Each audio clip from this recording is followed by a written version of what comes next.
কোনো রকমের ক্ষতি করতে পারবে না নবীর নওয়াসার।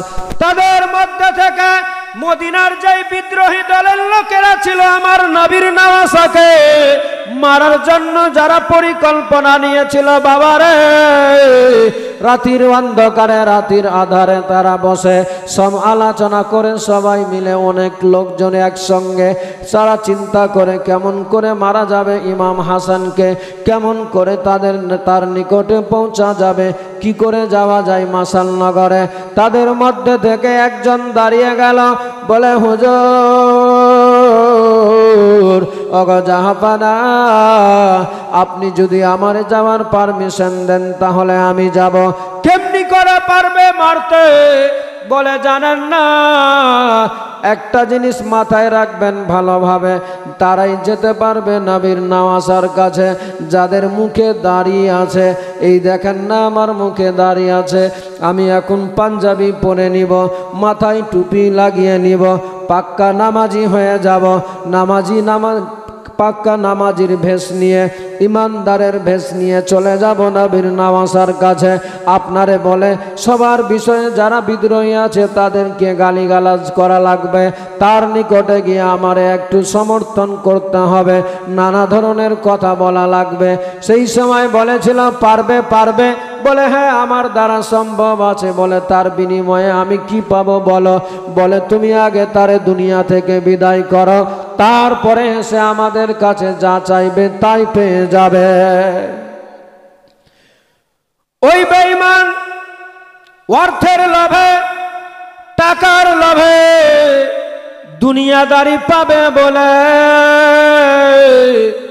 নবীর নওয়াসা, নবীর প্রেম ভালোবাসা ভুলে গিয়ে চলে গেলেন বাবা গুটি গুটি বাই মাসাল নগরে পৌঁছালেন। মাসাল নগরে গিয়ে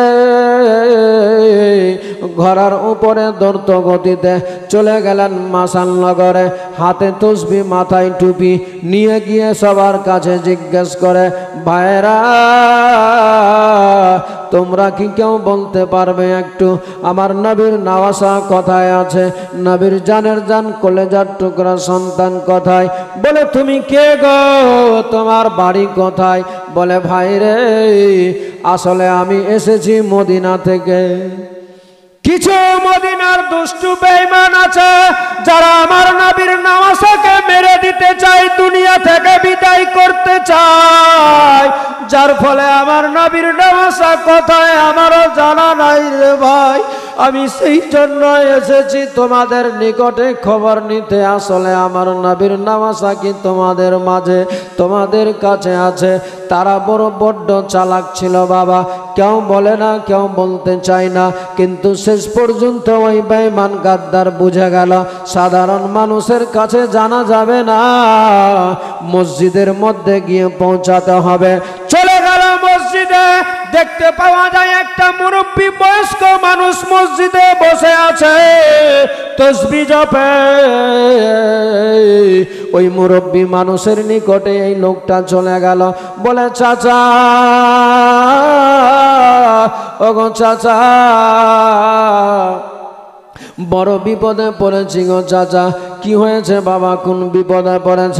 বলে দেখেন না মদিনার বেঈমানেরা, মদিনার কিছু গাদ্দারেরা আছে যার ফলে আমার নবীর নওয়াসাকে মেরে দিতে চাই তারা, সেই জন্য আমার নবীর নওয়াসা কোথায় গিয়েছে?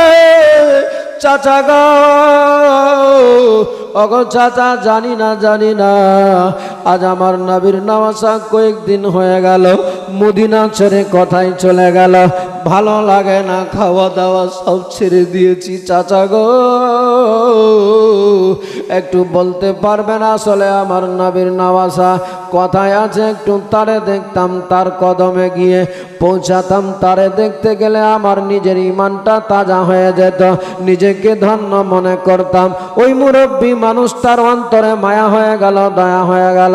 সিধা সাদা মুরব্বী মানুষ বসেছিল মসজিদে, লোকটাকে দেখে বুঝতে পারলো যে হয়তো নবীর পাক্কা সাচ্চা আশিক আছে, নবীর নাতিদের প্রেমিক রয়ে আছে।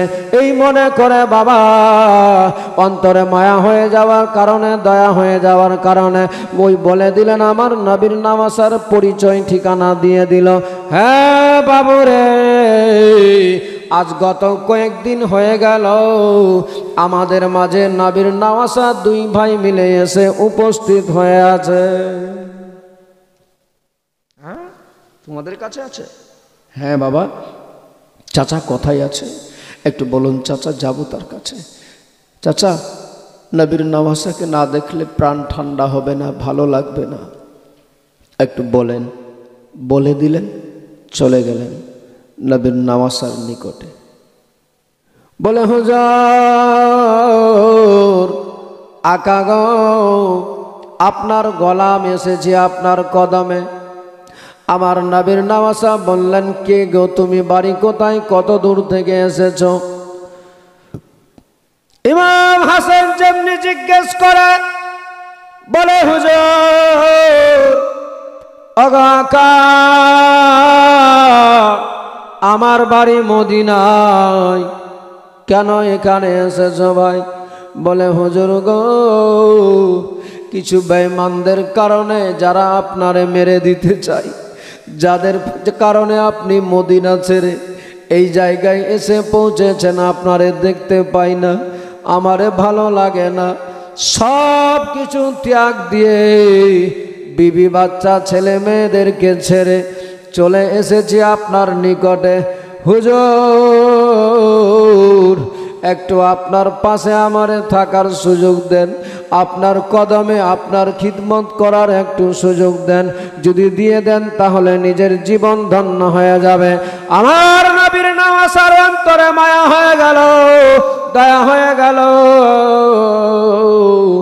এমন দয়া কেন হবে না বাবা, রহমাতাল লিল আলামিনের নাতি আছে, এমন কাকুতি মিনতি করে বলেছে, যার ফলে আমার নবীর নাতির দয়া হয়ে গেল। ঠিক আছে বাবা, তুমি কাছে থাকো। জহর নামাজ সময় হয়ে যায়, পানি নিয়ে গিয়ে সবার আগে হাজির হয়ে যায়। আসরের সময় সবার আগে হাজির, মাগরিবের সময় নবীর নওয়াসার কাছে সবাই হাজির। সবাই এই কীর্তিকলাপ দেখে সন্ধ্যাবেলা ইমাম হাসানের নিকটে বলতে লাগলেন, হুজুর ওগো আকা। ইমাম হোসেনও বলেছিলেন, দাদা গো একটা কথা বলতে চাই আপনারে। ইমাম হাসান বলেছিলেন, বলো ভাই কি বলবে? বলে হুজুর এই লোকটার আকার আকৃতি ভালো লাগে না, অতি ভক্তগিরি দেখাচ্ছে আপনার সামনে। আমার মনে বড় সন্দেহ হচ্ছে, হয়তো মনে হয় এই লোকটাই আমাদের শত্রু হয়ে দাঁড়াবে। আমার নবীর নওয়াসা বলেছিলেন, না ভাই রে, না দেখে না জেনে কারো উপরে ইলজাম লাগানো যাবে না, যাবে না, যাবে না, এটা বড় অন্যায় হয়ে যাবে। কারণ সে তো অতি ভক্তগিরি দেখাচ্ছে। এই মুহূর্তে যখন আমাদের ক্ষতি করবে তখন তার উপরে অপরাধী বলে তারে মানা যাবে, এখন এই মুহূর্তে মানা যাবে না, যাবে না।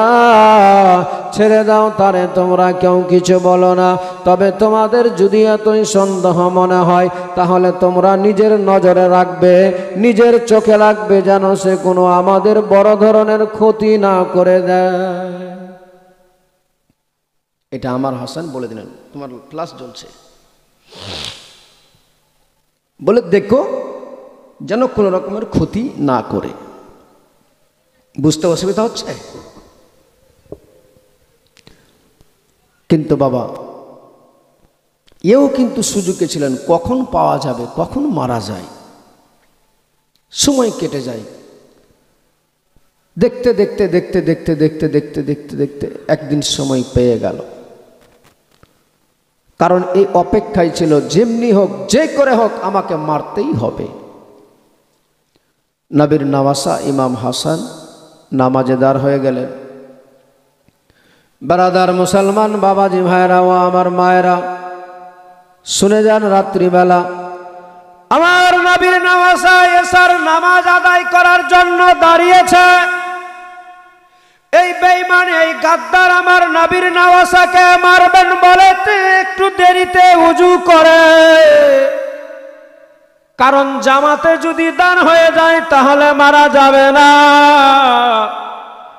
সেই জন্যই সে দেরি করে নিল। জামাত আরম্ভ হয়ে গিয়েছে, ওই দিকে নামাজ চলছে, ওযু করে দেরিতে ঘরের মধ্যে ঢুকে মসজিদের কোণে যেই জায়গায় ঝোলার ভিতরে বিষাক্ত তরবারি বললাম বর্ষা রেখেছিল বাবা, যেই বর্ষাখানা রেখেছিল সেই বর্ষাখানা বেগ থেকে জুত করে বের করে নিল, সুযোগ পেয়ে বিষাক্ত বিষ মাখিয়ে দিল ওই বল্লমের মধ্যে। আর যেমনি ইমাম হাসান নামাজের অবস্থাতে আছে, রুকুতে যাবে, এই বেঈমান বুঝতে না পেরে ইমাম হাসানকে বল্লমটা এমন ভেবে মেরেছিল বাবা বর্ষাটা যেন ইমাম হাসানের পিঠে লেগে যায়, কিন্তু বেরাদার সেই বল্লমটা সেই বর্ষাখানা ইমাম হাসানের পিঠে না লেগে সেই বল্লমখানা গিয়ে ডান পায়ের মধ্যে দ্রিম করে গেঁথে গেল। যেমনি পায়ে লেগেছে সেই সময় ইমাম হাসান নামাজের অবস্থাতে আছে, ফিনকি মেরে যেন রক্ত বয়ে যেতে লাগলো, পা দিয়ে বয়ে যাচ্ছে। ইমাম হাসান নামাজের হালাতেই রয়ে আছে, ইমাম হুসেন রাদিয়াল্লাহু তাআলা আনহু নামাজে আছে। বাবারে নামাজ পড়া হয়ে গেল, ওই লোকটাকে ধরে নিল, ধরে নিয়ে ইমাম হাসান রাদিয়াল্লাহু তাআলা আনহুর পায়ের মধ্যে ওই বল্লমটা গেঁথে গিয়েছে। পা থেকে বল্লমটা যেমনি সরিয়েছে আরো যেন ইমাম হাসানের পা দিয়ে যেন ফিনকি মেরে রক্ত বয়ে যেতে লাগলো। এমন বিষাক্ত বল্লম বর্ষা মেরেছে ইমাম হাসানের পায়ের মধ্যে, যেই পায়ের মধ্যে লাগার সাথে সাথে ফিনকি মেরে রক্ত বয়ে যাচ্ছে। ইমাম হাসান নামাজের পরে ছটফট করে যাচ্ছে যেন আর বাবা সহ্য করতে পারে না, লেগেছে পায়ের মধ্যে। কিন্তু এমন বিষাক্ত বিষ যে ছিল মাখানো ওই বল্লমের মধ্যে, ওই বিষের জ্বালায় যেন কলেজা পর্যন্ত ফেটে যাচ্ছে। আমার নবীর নওয়াসা ইমাম হাসান বলেছিলেন, ভাই হুসেন রে, ও ভাই হুসেন, নিয়ে চল তাড়াতাড়ি করে আমার,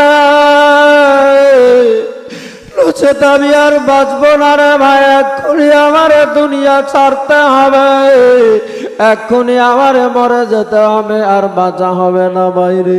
যদি চাও তোমার ভাই হাসানকে, যদি চাও তোমার ভাই হাসান তোমার দাদা হাসানকে বাঁচিয়ে রাখতে, তাহলে তাড়াতাড়ি করে চল রাসূলুল্লাহর রওজায় নিয়ে চল, নচেত আমি মারা যাব রে ভাইরে।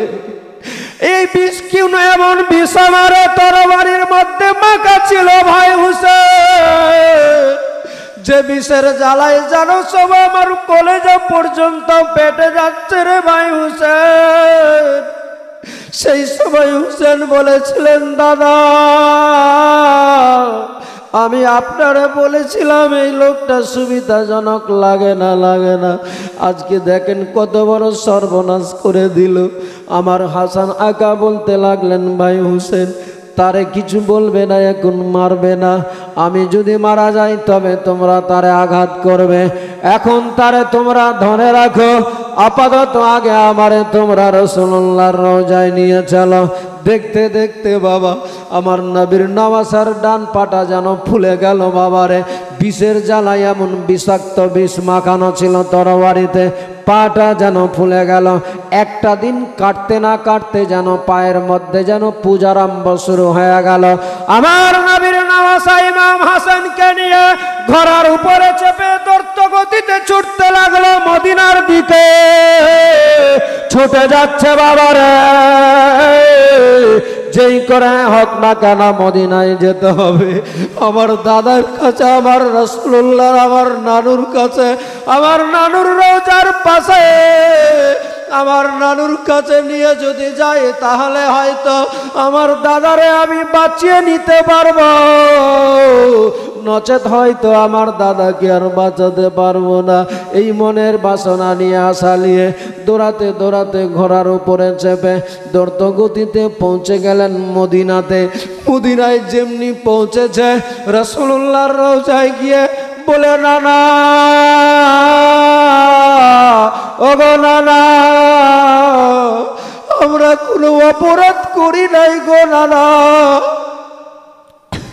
আমরা কোনো অন্যায় করি নাই নানা, কোনো দোষ করি নাই, তারপরও কেন এত আমাদের সঙ্গে শত্রুতা শুরু করেছে গো নানা? বলেন না নানা, আমরা কুফা থেকে চলে আসলাম মদিনাতে, আমাদেরকে মারার জন্য মদিনাতেও তারা পরিকল্পনা নানা ধরনের শুরু করেছিল গো নানা। ও গো নানা, তারপরেও চলে গেলাম মদিনা থেকে মাশাআল্লাহ করে। ও গো নানা, ওই মাশাআল্লাহ করেও আমাদের শান্তিতে থাকতে দিল না নানা।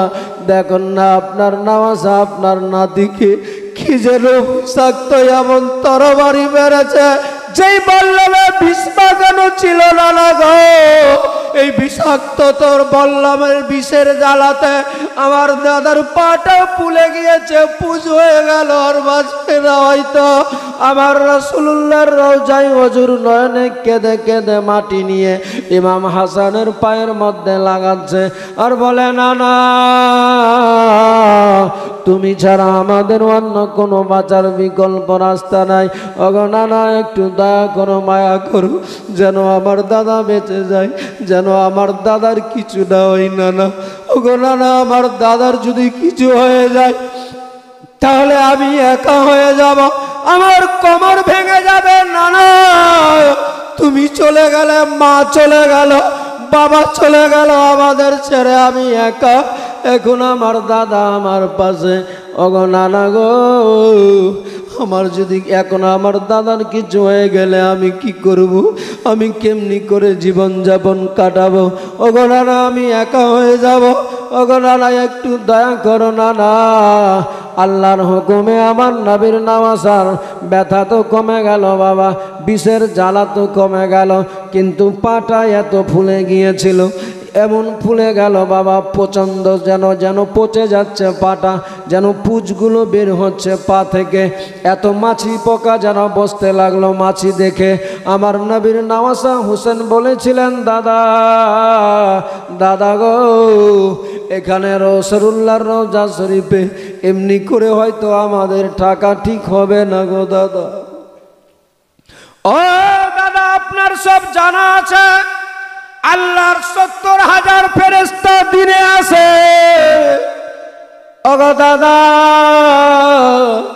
রাসূলুল্লাহর রওজা শরীফে হাজার হাজার ফেরেশতারা আসে সালাম জানাতে। ওগো দাদা, এই নোংরা পুজ আপনার পা থেকে বয়ে যাচ্ছে, মাছি পোকা পড়ছে, এখানে এমনি থাকা ঠিক হবে না, তাই মন আমার চাই দাদা আপনারে বাড়ি নিয়ে থাকতে চাই আমি। আমার নবীর নওয়াসা ইমাম হাসান বলেছিলেন, ভাই রে, তোমার যা মনে হয় তাই করো, আমিও তো দেখতে পাচ্ছি আমার পা থেকে পুঁজ বয়ে যাচ্ছে, এই অবস্থাতে আমার রাসূলুল্লাহর রওজায় থাকা ঠিক হবে না, নিয়ে চলো আমারে বাড়িতে। ইমাম হাসান সেই সময় সালাম জানিয়ে বলেছিলেন, নানা ওগো নানা, আপনার নাতি চলে যাচ্ছে আজকে আপনার রওজা থেকে। ওগো নানা, জানি না আমার আর নসিবে জুটবে কিনা, আপনার রওজায় আসতে পাবো কিনা আমি বলতে পারবো না, আমার জানা নাই। তবে নানা শেষ সালাম জানায়, নানা একটু তোমার নাতির ওপরে নজর রাখিও না তো। নানা গো, আজ আমি একা হয়ে গেলাম নানা, তোমার পাশে যতক্ষণ ছিলাম নানা, তোমার কাছে যতক্ষণ ছিলাম নানা, আমার মন বলছিল যে আমার কেউ কিছু করতে পাবে না। ওগো নানা, আজ আমি আপনার আবার চলে যাচ্ছি রওজা ছেড়ে বাড়িতে, আমারে আবার কেউ হয়তো মেরে দিবে, কেউ হয়তো আমার জীবনটা নিয়ে নিবে, আপনার রওজায় হয়তো আমার আশা হবে না নানা গো। তাই বড় কান্দার কাতর হয়ে আমার হুসেন আকার সঙ্গে চলে গেলেন বাবা বাড়িতে। বাড়িতে থাকতে লাগলেন, কয়েকটা দিন কেটেছে। ইমাম হাসান যত দিন যায় তত যেন অসুস্থ হয়ে যায়, আর যেন সুস্থ হওয়ার নাম নেই। যত দিন বা দিন পরিবর্তন কি হবে, আরও যেন অপরিবর্তন ঘটে, যেন আরও বেশি অসুস্থ হয়ে যেতে লাগলো, আরও যেন বেশি অসুস্থ হয়ে গেল। আর শুয়ে আছে শুধু, বসেও দাঁড়িয়ে থাকতে পারে না, সব সময় বসে থাকে। এত অবস্থা কঠিন হয়ে দাঁড়ালো, আমার নবীর নওয়াজা বুঝতে পেরে গেল ভাইরা আর হয়তো আমার বাঁচা হবে না। তাই নবীর নওয়াজা সবাইকে বলে, তোমরা আমার প্রতি কেউ নারাজ হয়েও না। দেখতে পাচ্ছ আমি এত কয়েকদিন ধরে চলতে পারছিলাম, আজ কয়েকটা দিন হয়ে গেল আর চলতেও পারি না, বসা ছাড়া আর কোনো রাস্তা নাই। আমার নবীর নওয়াজার এই কথা শুনে তার বিবি ছিল বাবারে, কেমন তার জীবন সঙ্গিনী ছিল, কেমন তার স্ত্রী ছিল, সারা পৃথিবীর মানুষকে শিক্ষা দিয়ে দিয়ে চলে গেল। নবীর নওয়াজা ইমাম হাসানের স্ত্রী রাত্রিবেলায় ঘুমকে ত্যাগ করে, ঘুমকে হারাম করে বেরিয়ে গেলেন নিজের বাড়ি থেকে মসজিদের এক আড়ালে এক কর্নাটে গিয়ে আল্লাহর দরবারে হাত দুটি উত্তোলন করেছে। রব্বুল আলামিন মাবুদ, ওগো আল্লাহ, এতদিন হয়ে গেল মাওলা, তোমার দরবারে কিচ্ছু নিজের জন্য চাই নাই, এত আমাদের অভাবে জীবন কেটেছে, তবুও তোমার কাছে চাইনি মাবুদ। ওগো আল্লাহ,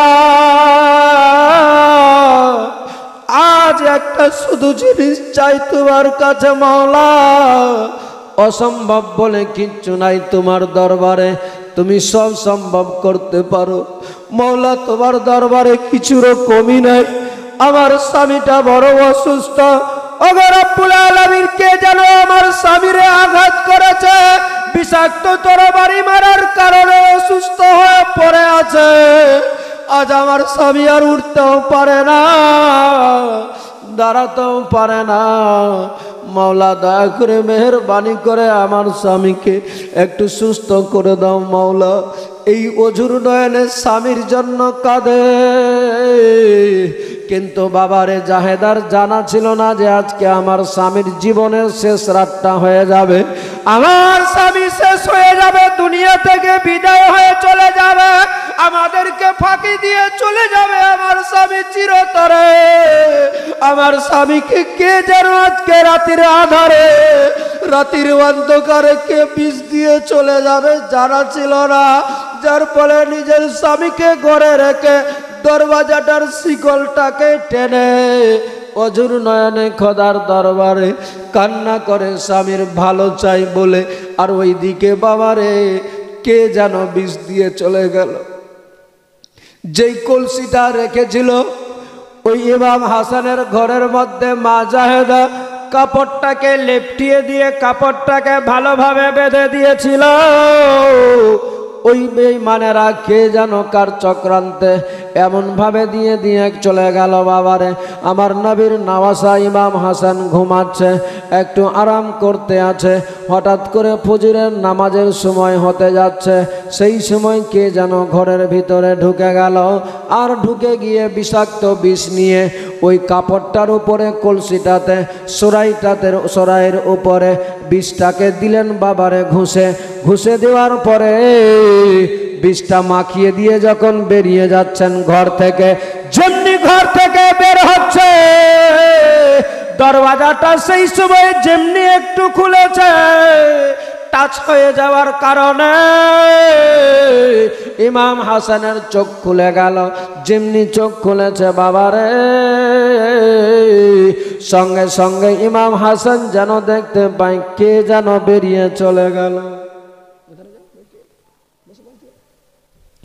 কে যেন চলে গেল ঘর থেকে বেরিয়ে। ইমাম হাসান রাদিয়াল্লাহু তাআলা আনহু সেই সময় বসে গেল। যেমনি বসেছে মুয়াজ্জিন আজান দিয়ে দিল নামাজের, ফজরের আজান হয়ে গেল বাবারে। মা জাহেদা দৌড়ে চলে আসলেন ঘরের ভিতরে। ইমাম হাসান বলতে লাগলেন, বিবি রে দে দে, তাড়াতাড়ি করে পানি দিয়ে দে, আমারে একটু নামাজ আদায় করতে হবে। মুয়াজ্জিন আজান দিয়ে দিয়েছে, একটু উজু করা লাগবে। ইমাম হাসানকে সেই সময় জাহেদা ওই কলসির মধ্যে, যে কলসিতে পানি রাখা ছিল, যেই কাপড়টা লেপটানো ছিল, পেঁচানো ছিল, তেমনি ভাবেই কাপড়টা রাখা ছিল বাবারে। মা জাহেদা কাপড়টাকে সরিয়ে কলসি থেকে এক ঘুঁটি পানি দিয়ে দিলেন বর্তনের মধ্যে। আমার নবীর নওয়াসা উজু করলেন। উজু করার পরে উজুর শেষে যেই পানিটা বাঁচে সেই পানিটাকে আমার নবীর নওয়াসা যেমনি পান করেছে, পান করার সাথে সাথে যেই দিক দিয়ে পানিটা যাচ্ছে বাবারে, সঙ্গে সঙ্গে মনে হয় কেটে নেমে যাচ্ছে নিচে দিকে। আমার নবীর নওয়াসা বর্তনটা ঘুঁটিটা হাত থেকে ছেড়ে মাটির মধ্যে ধামাস করে বসে গিয়েছে আর বলে, বিবি রে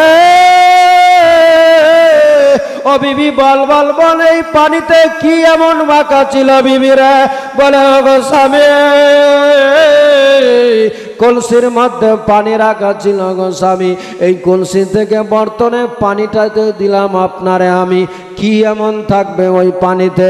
সেই সময় ইমাম হাসান বলে, না না বিবি রে, এই পানির মধ্যে হয়তো কোনো কেউ বিষাক্ত বিষ মাখিয়ে দিয়েছে, কারণ তুমি যখন পানিটা বের করলে সেই সময় কাপড়টা কি অবস্থায় কলসির মুখে বাঁধা ছিল।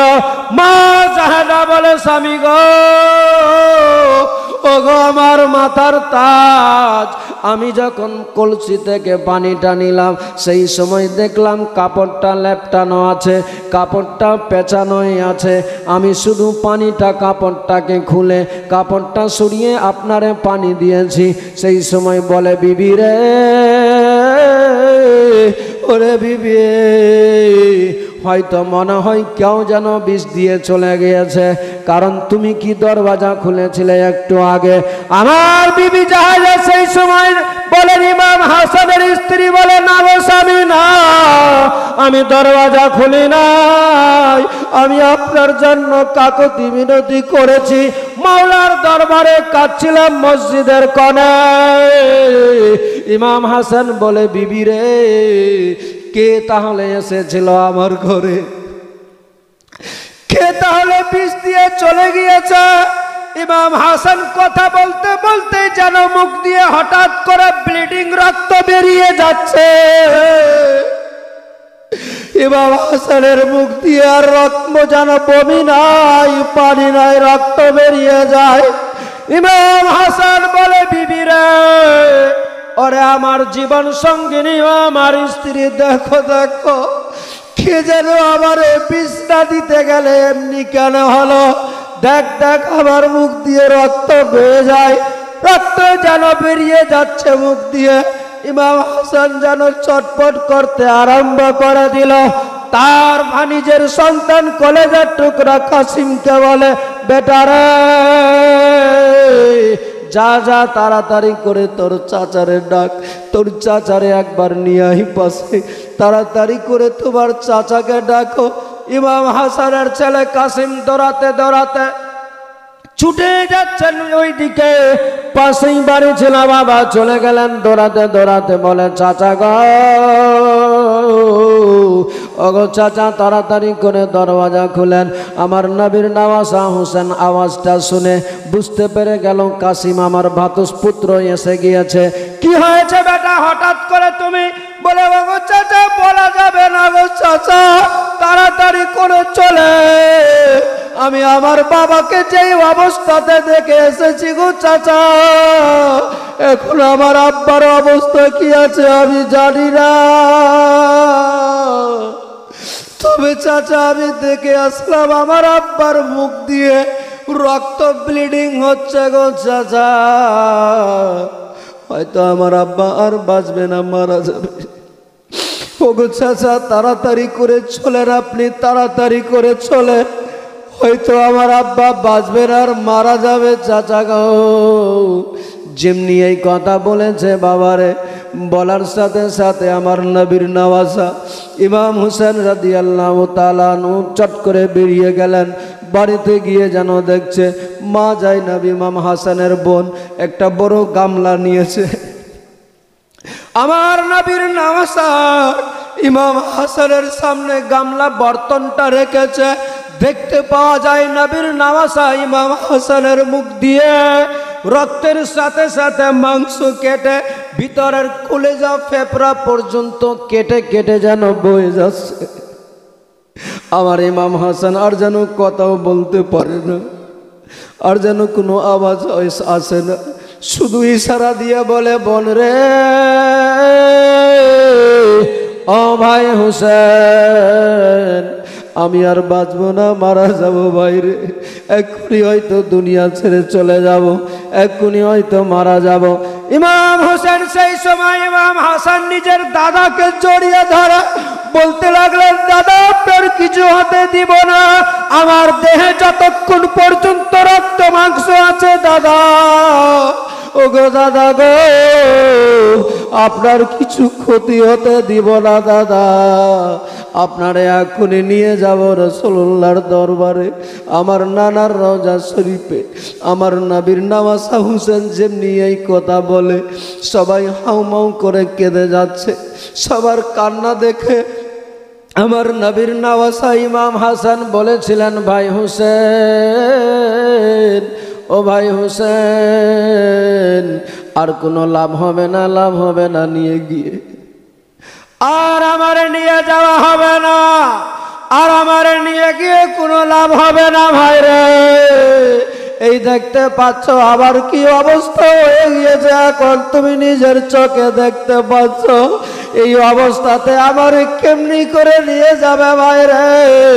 ওরে ভাই হুসেন, আমার আর যাওয়া হবে না, আমি আর রাসূলুল্লাহর দরবারে যেতে পাবো না, আমার আর বাঁচা হবে না ভাইরা।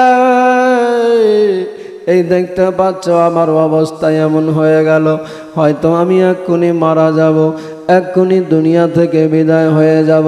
তবে ভাই হোসেন, তোমারে একটা কথা বলে যাই, একটা কথা তোমারে শুনতে লাগবে। আমার হোসেন আকা বলেছিলেন, শুনবো দাদা, তবে বলেন কে আপনার এমনি দিয়েছে? আমার হোসেন আকাকে সেই সময় বলেছিলেন, ভাই তুমি জেনে কি করবে? বলে, আল্লাহর জাতের কসম, আগে বলেন দাদা, আপনার চোখের সামনে তারে আমি দুনিয়া থেকে বিদায় করে দিব। আমার নবীর নওয়াসা ইমাম হাসান বলেছিলেন, বাইরে লাভ হবে না, হবে না, আসলে আমি যারে মনে করি সে যদি না হয় তাহলে বিনা কারণে সে অপরাধী হিসাবে মার খাবে, তারে জীবন দিতে হবে। আমারে যে দিয়েছে ও ভাই, তারে তুমি ছেড়ে দে, আমার আল্লাহ তারে উচিত সাজা দিয়ে দিবে। আমারে যায় এইভাবে আমারে নিয়ে যারা এমনি করে, আমাকে নিয়ে এমন আমার অবস্থা করেছে, আমার আল্লাহ তাআলা তারে ছাড়বে না, তাকে রেহাই দিবে না ভাইরে। অতএব তোমারে কিছু করা লাগবে না। তবে আমি শেষ মুহূর্তে বলে যাই, আমার সময় নাই আর বাঁচার, আর থাকা যাবে না ভাইরে। ইমাম হোসেন বলেন, না দাদা এমনি বলিয়েন না, আপনার যদি কিছু হয়ে যায় কেমনি থাকবো আমরা কিভাবে চলবো? আমার হোসেন আকা বলে, ভাই একটা কথা বলে যাই, তোমারে রাখতে হবে। আমার হোসেন আকা বলেছিলেন, বলেন দাদা কি বলতে চান? আমার নবীর নওয়াসা সেই সময় বলেছিলেন, ইমাম হাসান, ও ভাই হোসেন, ভাই হোসেন রে, আমার মনের বড় আশা ছিল, মনের বাসনা ছিল। বলে, কি দাদা? বলে, আজকে তোমারে আমি কয়েকটা শুধু কথা বলবো, তোমার দ্বারা যদি সম্ভব হয় মানবে, তবে একটা কথা তোমারে রাখতেই হবে। আমার নবীর নওয়াসা হোসেন বলেছিলেন, বলুন দাদা কি করতে হবে? আমার নবীর নওয়াসা হাসান বলেছিলেন, ভাই হোসেন, আমার মনে মনে পরিকল্পনা ছিল, ভাই হোসেন রে, তোমার মেয়ে সকিনার সঙ্গে আমার ছেলে কাসিমের সঙ্গে বিয়ে দিতাম বড় হলে, তবে আর তো আমার থাকা হলো না। ও ভাই হোসেন, তোমার দ্বারা যদি সম্ভব হয়, যদি দেওয়া যায়, তাহলে তোমার মেয়ের সঙ্গে আমার ছেলে কাসিমের সাথে বিয়ে দিয়ে দিবে। তবে বেটার ভাইরে, একটা কাজ তোমারে করতেই লাগবে। কারবালার ময়দানে যাবে, যেই বিষয়ে আমার রাসূলুল্লাহর মুখ থেকে আমি শুনেছি, আমার জানা আছে, আমার মনে বড় আশা ছিল, বাসনা ছিল ভাইরা, যে সবার আগে কারবালার ময়দানে গিয়ে তোমার আগে আমি নিজের জীবনটা যেন দিতে পারি, রাসূলুল্লাহর সামনে মা ফাতেমা শেরে খোদার সামনে বলতে পারি, ইয়া রাসূলুল্লাহ, ইয়া হাবিবাল্লাহ, নানা গো, ওগো বাবা, ওগো মা, কারবালার ময়দানে আমার ভাইকে নিয়ে এসেছি, সবার আগে আমি আগে নিজের জীবন দিয়েছি। ও ভাই হোসেন, সেটা তো আমার আর দেওয়া হলো না, আমার থাকা হলো না পৃথিবীতে। তবে তোমারে বলে যাই ভাইরে, এই কথাটা রাখতে হবে। আমার কলেজার টুকরা সন্তান কাসিমকে রেখে গেলাম তোমার পাশে। এই বাচ্চাটাকে, এই সন্তানটাকে আমার আগে, তোমার নিজের আগে, সবার আগে কারবালার ময়দানে দান করে দিবে। তুমি যদি আমার সন্তানকে কারবালার ময়দানে সবার আগে যদি কারবালায় যাওয়ার পারমিশন দিয়ে দাও ভাই, আর আমার এই সন্তানটা যদি কারবালায় শহীদ হয়ে যায়, তাহলে আমি নবী মুস্তাফার সামনে বলতে পারবো, যেই দিনে আমার নানা নবী মুস্তাফা, আমার মা জিজ্ঞেস করবে, বেটা হাসান, যখন আমার হুসেন কারবালায় বিপদে পড়েছিল, মুসিবতে পড়েছিল, সেই দিনে তুমি কি দিয়ে সাহায্য করেছিলে? ও ভাই হুসেন, আমি সেই দিনে মা ফাতেমা খাতুনে জান্নাতের সামনে, শেরে খোদা মাওলা আলীর সামনে বড় লজ্জিত হয়ে যাব। আর এই আমার সন্তানকে সবার আগে কারবালায় যাওয়ার পারমিশন দিলে ভাইরে, মা ফাতেমা শেরে খোদা নানা নবী মুস্তাফার সামনে আমি বলতে পারবো, নানা গো, আমি ছিলাম না বেঁচে, আমার রক্ত ছিল পৃথিবীতে, আমার জানের জান ছিল পৃথিবীতে, সবার আগে আমার সন্তান কারবালার ময়দানে শহীদ হয়ে গিয়েছে। এই দেখো আজকে আমি তার রক্ত মাখা জামা নিয়ে দাঁড়িয়ে আছি। ভাই হোসেন, এই কথাটা তোমার রাখতে হবে। না বলো না ভাই, সবার আগে তুমি আমার এই সন্তানকে কারবালার ময়দানে যাওয়ার পারমিশন দিবে। আমার হুসেন আকা সেই সময় বলেছিলেন, দাদা এমন কথা বলছেন আপনি, যেই কথা আমি মানব কেমন করে? আমার দাদার একটাই স্মৃতি, ভাতুষপুত্র কলেজার টুকরা সন্তান থাকবে আমার সামনে, আর আমার চোখের সামনে সে কারবালার ময়দানে গিয়ে শহীদ হয়ে যাবে। এটা তোমার ভাই হুসেন কেমন করে, কি করে সহ্য করবে দাদা? আপনি জানেন ভালো করে। আমার হাসান আকা বলেছিলেন, ভাই রে, যদি তুমি না করো তাহলে আমি যে বড় লজ্জিত হব মা, বাবা, নানা নবী মুস্তাফার সামনে। অতএব চাই ভাই, তুমি আমারে লজ্জিত করিও না তাদের কাছে, তুমি আমাকে তাদের কাছে লজ্জিত করবে না, আমারে যাবার আমার সন্তানের পারমিশন দিয়ে দিবে। আমার হুসেন আকা বলেছিলেন যে, যাও দাদা, আপনার যখন এতই মনের আশা বাসনা আকাঙ্ক্ষা, তাহলে আপনার কথা রাখলাম আমি, তবে দাদা আপনি আমাদের ছেড়ে যায়েন না। ইমাম হাসান সেই সময় বলেছিলেন, ভাইরে আর বাঁচবো না, এক্ষুনি দুনিয়া ছেড়ে দিব। এ মুসলমান মা বোন, আজ এই আহলে বাইতের আথারদের জিন্দেগানি শুনতে গিয়ে আপনার মনে যদি একটু মায়া দয়া আসে, একটা অশ্রু যদি, একটা ফোঁটা পানি যদি আপনার চোখ দিয়ে বেরিয়ে যায় দুঃখ ভরা জিন্দেগানি শুনতে গিয়ে, আজ আল্লাহর ফেরেশতারা এখানে রয়ে আছে, আল্লাহর ফেরেশতারা দেখে তোমার আমার নামে আল্লাহর দরবারে গিয়ে বলবে, মাবুদ মাওলা, তোমার নবীর আওলাদদের, তোমার নবীর নওয়াসাদের জিন্দেগানি শুনতে গিয়ে তাদের মনে বড় দুঃখ জেগেছে, তাদের মনে বড় মায়া লেগেছে, মাওলা তাদের জীবনের গুনাহ ক্ষমা করে দাও। আমার আল্লাহ তাআলা সাথে সাথে মাওলা চাইলে আমাদের জীবনের গুনাহ ক্ষমা করে দিতে পারে। এ ভাই, আমার নবীর নওয়াসা ইমাম হাসান বলেছিলেন, ভাই রে আর থাকবো না আমি পৃথিবীতে বেঁচে। ইমাম হোসেন বলেছিলেন, দাদা, দাদা গো, ওগো দাদা, যা বলেছেন আর বলিয়েন না, আর নাই আমার পাশে কেউ, আমার কোমর ভেঙে গিয়েছে, সবাই আমারে ছেড়ে তোমরা চলে যাচ্ছ এমনি করে, আমি বড় একা হয়ে গিয়েছি দাদা গো, তুমি জানো ভালোভাবে, এখন তুমি যদি আমারে ছেড়ে যাও তাহলে থাকবো আমি কেমন করে? আমার ইমাম হাসান বলেছিলেন, ভাই রে, ওর দৃষ্টে যার যা লিখেছে কেউ মেটাতে পারবে না, আমার যাওয়ার সময় হয়েছে, আমি আর থাকতে পাবো না। আমার নবীর নওয়াসা সেই সময় বলেছিলেন, হঠাৎ করে বলছেন, ও আমার ভাই হুসেন, বোন জাইনাব, আর কেঁদে লাভ হবে না। এই দেখো দেখো দেখো, একটা কথা বলবো তোমাদের, শুনবে? বলে কি? বলে আমি যেন দেখতে পাচ্ছি নবী মুস্তাফা চলে আসছে, আমার মা ফাতেমা খাতুনে জান্নাত আসে, আমার পিতা শেরে খোদা হায়দারে কাররার মুশকিলে কুসা আসে, রুহানি সুরাতে তারা যেন আমার নিকটে চলে আসছে। ভাই রে, তোমরা রেডি হয়ে যাও।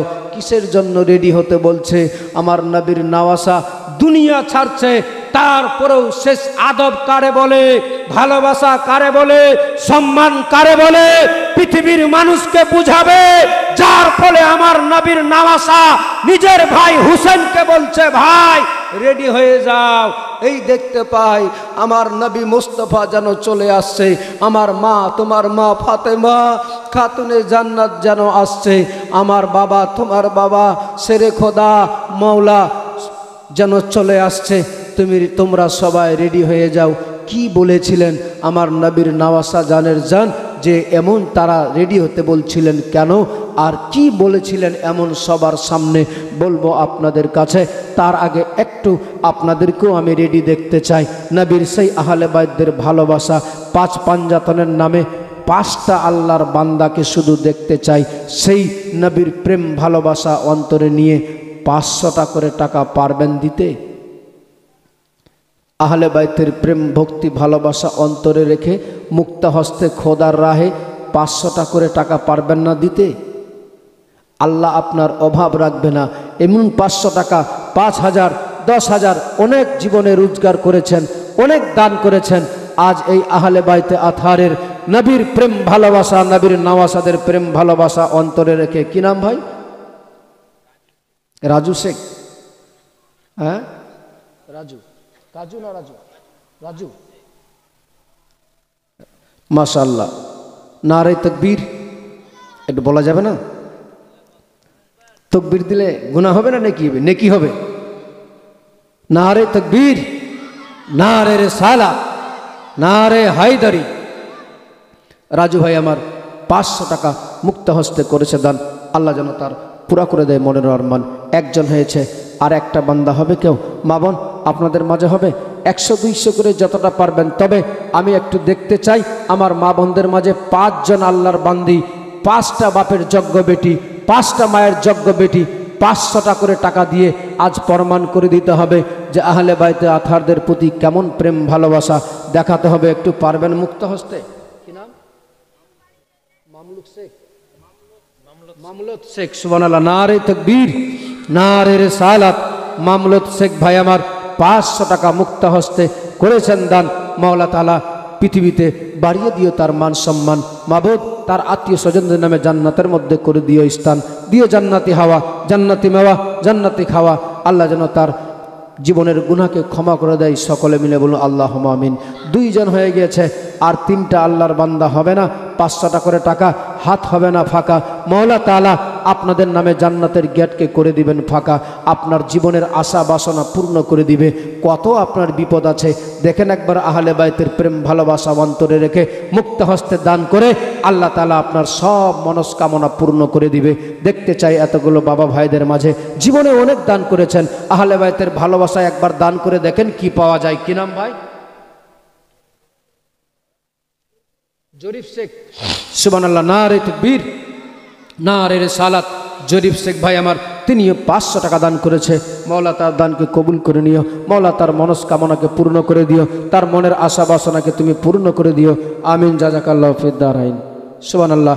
100 টাকা একটা ছোট্ট বালিকা মেয়ে দিয়েছে 100 টাকা দান। মাওলা পুরা করে দিও তার মনের আরমান। মাবুদ মাওলা তাকে তুমি শিক্ষায় সুশিক্ষিত বানিয়ে, মাওলা তাকে তুমি হায়াত দারাজ করিও, মাওলা তাকে তুমি দেনদার বানিয়ে দিও, দীর্ঘজীবী করে তুমি বাঁচায়ো।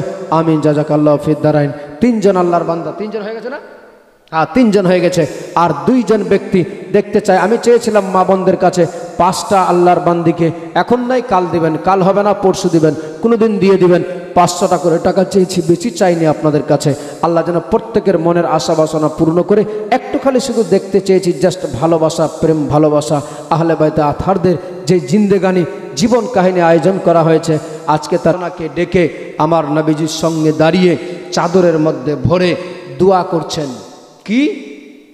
আল্লাহুম্মা হাউলায়ে আহলে বাইতি আল হাদিস। নবী বলছেন আল্লাহুম্মা হাউলায়ে আহলে বাইতি, ও আমার উম্মতিরা শুনো, হাসান আহলে বাইত, হুসেন আহলে বাইত, ফাতেমা আহলে বাইত, আলী আহলে বাইত। এই আহলে বাইতদের যারা দামন ধরে থাকবে তারা দুনিয়াতেও কামিয়াবি হয়ে যাবে, আখেরাতেও কামিয়াবি হয়ে যাবে। আজ সেই আহলে বাইতদের নামে 5 পাঞ্জাতনের নামে আপনাদের কাছে চেয়েছি ভাই। 5টা আল্লাহর বান্দাকে দেখতে চেয়েছিলাম, 3 জন হয়ে গিয়েছে, আর 2টা ব্যক্তি হবে না?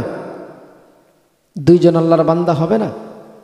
নিশ্চয়ই হবে, ইনশাআল্লাহ হবে হবে।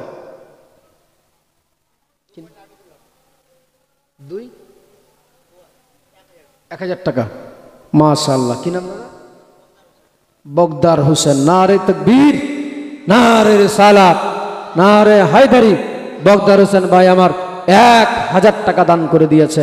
আল্লাহ যেন তার দানকে কবুল করে নেয়। সকলে মিলে বলুন আল্লাহুম্মা আমিন। জোরে বলেন। এই দেখেন 4 জন হয়ে গেল, দাদা নিজেই 1000 দিয়েছে।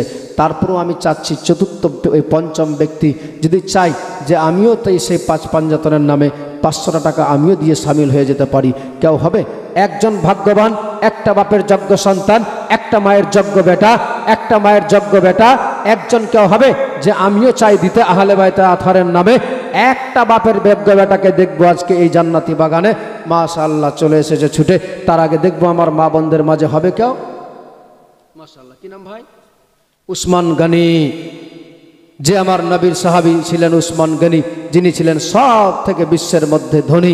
আজ তেনার গোলাম পরিচয় দিয়েছে উসমান গনি নামে। 500 টাকা মুক্ত হস্তে দান করেছে খোদার রাহে। মাওলা তার দানকে তুমি কবুল করে নিও, তার মনস্কামনাকে তুমি পূর্ণ করে দিও। সকলে মিলে বলুন আল্লাহুম্মা আমিন।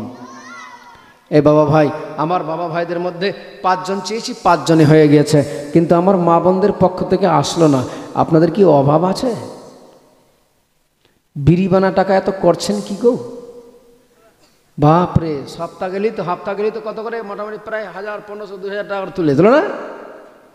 এদিকে এবার 1000, 2000, আর তাকে ওইদিকে ফের আবার মাস গেলেই ফের আবার লক্ষ্মীর ভান্ডারে 1000, আবার ফের বাড়ছে শুনলাম নাকি 1500 হবে। আমি ওখান থেকে মাত্র 500 টাকা চেয়েছি, বেশি না। 2টা ছন্দ বলবো, তার মধ্যে যদি পারেন একটু চট করে। ভাই ভলেন্টিয়ার ভাই কেউ আছে? একটু দেখেন আমার মা বোনদের দিকে, যদি পারে তারা নামটা লিখিয়ে দিবে। আজকে হবে না, কালকে দিবে। একবার দুরূদ শরীফ পড়ুন। আল্লাহুম্মা সাল্লি আলা মাওলানা মুহাম্মদ ওয়া আলা আলি সাইয়্যিদিনা মুহাম্মদ। আল্লাহুম্মা সাল্লি আলা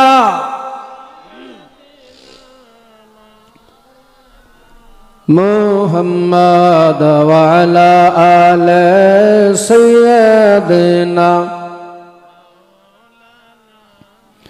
চিন্তা করে দেখো না কবরে কি যাইবা না, চিন্তা করে দেখো না কবরে কি যাইবা না।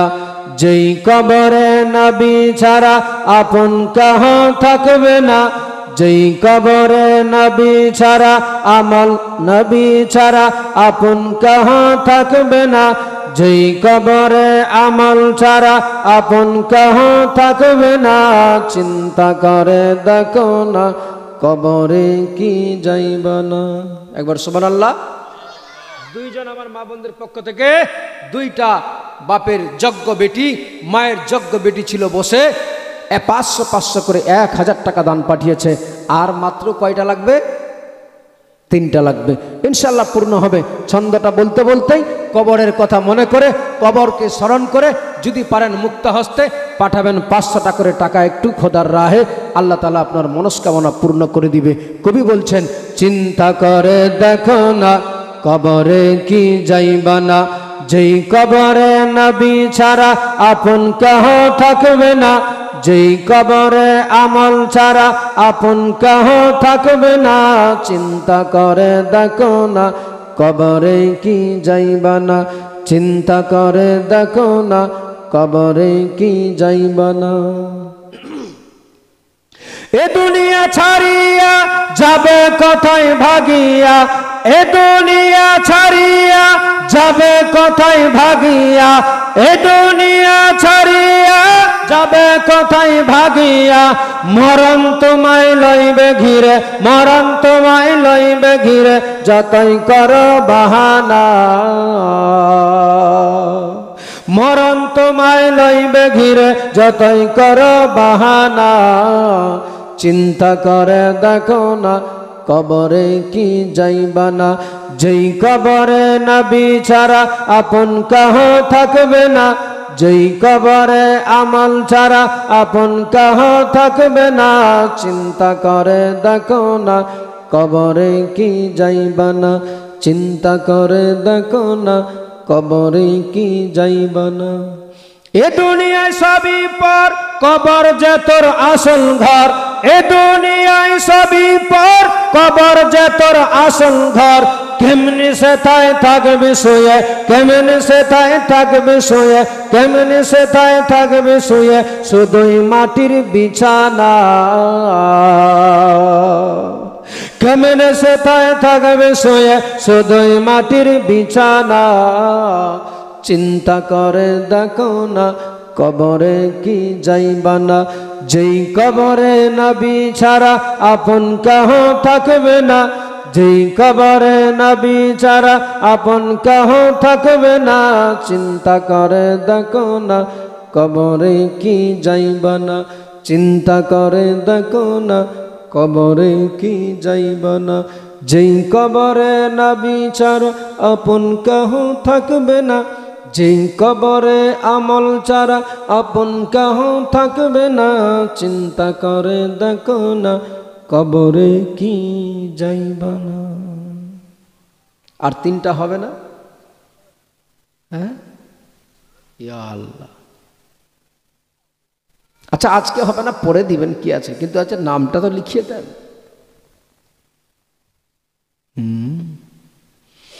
আমার মা বোনরা বড় শক্ত, ভাবছে যে মুল্লি সাহেব চাইলে কি দিতে হবে নাকি, কিন্তু দিলে আপনার লস হবে না, লাভ হবে। হয়তো ভাবছেন যে এখন দিয়ে দিব, টাকাটা হয়তো অন্য কাজে লাগতো, কিন্তু বাস্তব কি জানেন, টাকা হচ্ছে হাতের মোল। টাকা আসবে চলে যাবে, আসবে চলে যাবে।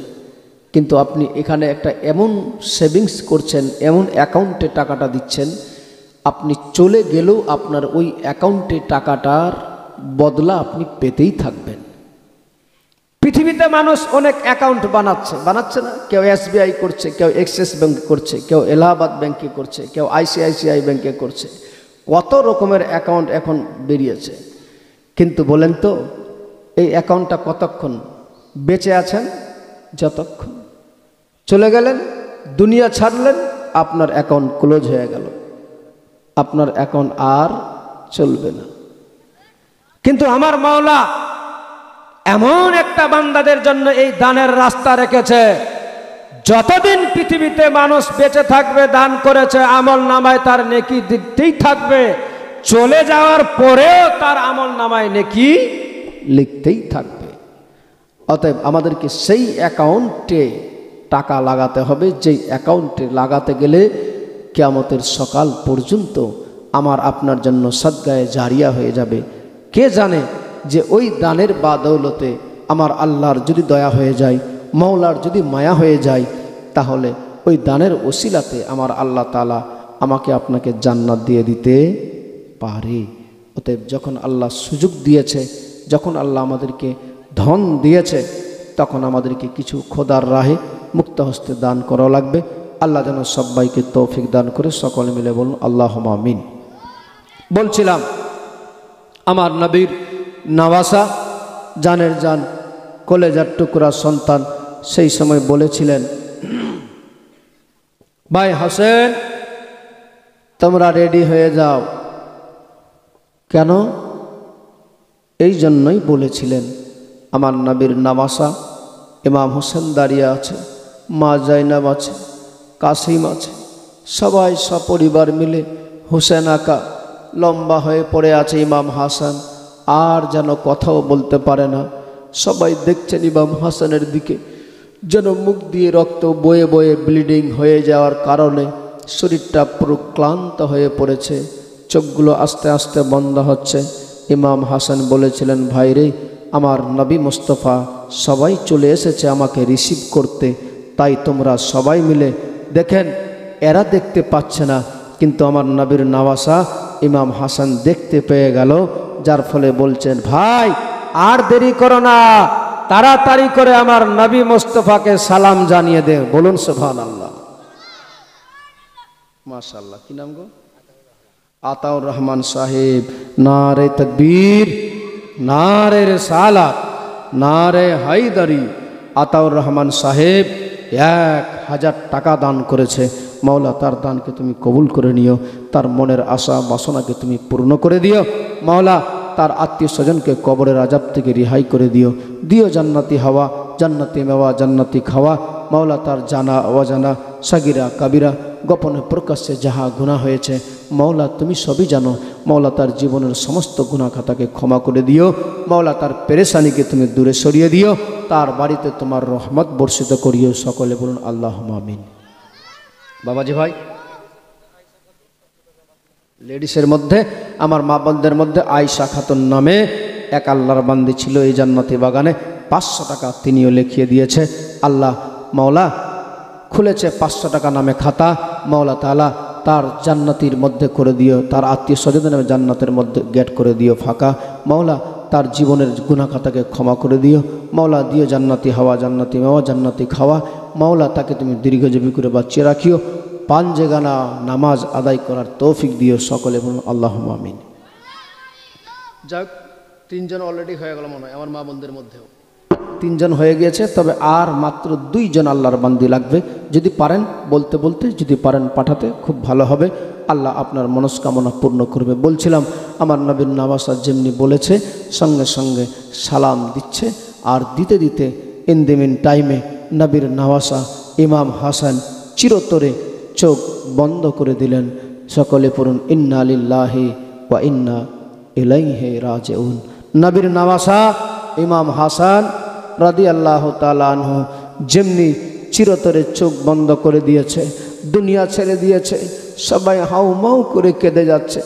মনে হচ্ছে আসমান ভেঙে মাথায়, ইমাম হোসেনের মাথায় যেন আসমান পড়ে গেল, যেন ইমাম হোসেনের পা থেকে মাটি সরে যেতে লাগলো। বলছে, ভাই রে, দাদা, তোমারে নিয়ে আমার ছিল স্বপ্ন, আজ আমি একা হয়ে গেলাম, আর আমার পার্শ্বে কেউ থাকলো না, আমি বড় একা, আমি কেমন করে জীবন কাটাবো গো না দাদা। এই বলতে বলতেই সেই সময় মদিনার লোক সবাই জানতে পেয়ে গেল নবীর নওয়াসা আর নাই পৃথিবীতে, দুনিয়া থেকে বিদায় নিয়েছে। সবাই জেনে এসে পৌঁছাচ্ছেন আমার নবীর নওয়াসার বাড়িতে। সব এসে দেখছে আর নাই নবীর নওয়াসা, আর নাই নবীর নওয়াসা। কলেজার টুকরা দুনিয়া ছেড়ে দিল, যার ফলে সবাই মদিনার সব বাচ্চা থেকে নিয়ে বুড়ো থেকে নিয়ে সব যেন সগে সগারণ্য হয়ে গেল, আর যেন কেউ কথাও বলতে পারে না। মনে হচ্ছে মদিনায়, মনে হচ্ছে মদিনাতে কোহরাম মেচে গেল, এমন পরিস্থিতি দাঁড়িয়ে গেল। নবীর নওয়াসা চলে গিয়েছে। নবীর নওয়াসাদের সঙ্গে, নবীর নওয়াসার সঙ্গে ছোট্ট ছোট্ট বাচ্চারা পর্যন্ত মায়ের স্তনে দুধ পান করা বন্ধ করে দিয়েছে। কেমন আমার নবীর নওয়াসাকে ভালোবাসত তারা। কিন্তু কিছু বিদ্রোহী, কিছু বেঈমান ছিল, যারা অর্থের লোভে, টাকার কারণে, খেলাফত পাওয়ার জন্য, সমস্ত নিজে আত্মসাৎ করার জন্য নবীর নওয়াসার প্রেম ভালোবাসা ভুলে গেল, যার ফলে আমার নবীর নওয়াসার সঙ্গে এই ব্যবহার তারা করতে পেরেছিল। আমার নবীর নওয়াসাকে চিরতরে দুনিয়া থেকে বিদায় করে দিল। এবারে আমার নবীর নওয়াসা ইমাম হাসান বলেই দিয়েছিলেন, ভাই হোসেন, যদি পারো আমার রাসূলুল্লাহর রওজার পার্শ্বে আমার দাফন দেওয়ার ব্যবস্থা করবে, আর যদি কেউ বাধা দেয় কোনো সমস্যা ক্রিয়েট হয়, কোনো সমস্যা দাঁড়ায়, তাহলে ঝামেলায় যাবে না। আমার নবীর নওয়াসা সেই সময় মদিনার যত মান্যগণ্য আছে সবাইকে ডাকতে লাগলেন, ও মদিনার লোকেরা, তোমরা সবাই জানো আমার দাদা নাই দুনিয়া থেকে বিদায় নিয়ে চলে গেল। ও মদিনার লোকেরা, তোমাদের সব জানা আছে ভালোভাবে যে আমার পিতা শান্তি চায়, যার ফলে মদিনা থেকে মানুষকে সঠিক পথ দেখানোর কারণে চলে গিয়েছিলাম আমরা সবাই মিলে কুফাতে। আমার বাবাকে কুফাতে তারা দুনিয়া ছাড়া করে দিল। আমরা শান্তিতে বসবাস করব বলে মদিনায় চলে আসলাম। দেখো দেখো, আমার দাদাও আর থাকা হলো না। আমার দাদা ইমাম হাসানকে কে যেন বিষ দিয়ে দিল, যার ফলে আমার দাদা চিরতরে দুনিয়া ছেড়ে দিল।